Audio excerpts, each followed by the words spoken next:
Bonjour Ilana, bonjour à toutes et à tous. La double paracha que nous lirons ce Shabbat est extrêmement riche. Première nous parle essentiellement de Kippour, avec une mention de la disparition des enfants de Aaron, Nadav et Avihu, qui est l'introduction à la paracha de Kippour. Mais allons à la deuxième paracha, même si dans la première paracha, il y a aussi les interdits incestueux, toutes les lois liées à la moralité.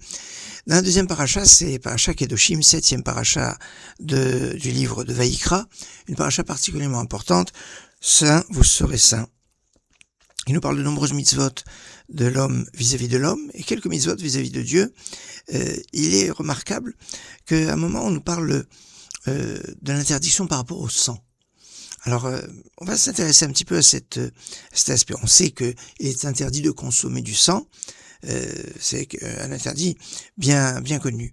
Mais dans cette paracha de Kedoshim, chapitre 19, verset 16, donc du Lévitique, il est marqué « Lo ta'amod al dam achicha ». Littéralement, tu vas pas te tenir sur le sang de ton prochain. Il y a ici donc l'interdiction de non-insistance à personne en danger. Eh oui, on a une obligation d'assistance à personnes en danger si on a la possibilité de faire quelque chose.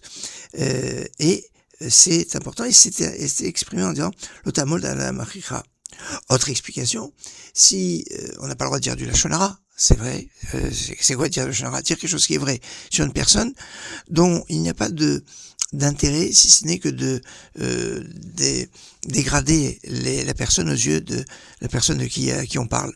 Mais s'il y a une affaire qui doit se faire entre les deux et qu'on sait que la personne est sur le point d'escroquer l'autre parce qu'il l'a déjà fait, alors ne pas protéger une personne qui est en danger, c'est l'otamod alam achicha, tu vas pas te tenir sur le sang de ton prochain. Enfin, toujours dans le même chapitre 19 au verset 26, il y a marqué l'otochlou à la dame, vous ne mangerez pas sur le sang.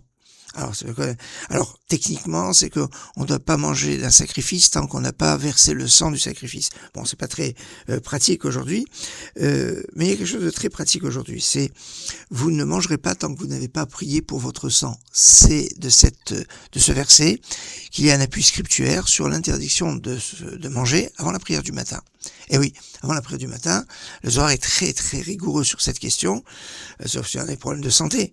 Mais on peut boire un café, un thé. Alors certains discutent. Alors le sucre en général, puisque c'est pour atténuer l'amertume du café, ça sera autorisé. Mais si c'est pour avoir un bon goût et plus, ça peut discuter. Est-ce qu'il peut avoir du lait? Ça peut discuter. Toujours est-il que l'otochlou à la dame va être donc cette interprétation de ne pas manger avant la tefila, cette petite variation sur le lien avec le sang d'interdiction de consommer du sang, d'interdiction de ne pas porter aide à son prochain ou de ne pas manger avant d'avoir prié pour son propre sang. Voilà. Quelques points d'interprétation sur ces versets à propos du sang dans Paracha Kedoshim. Excellente journée.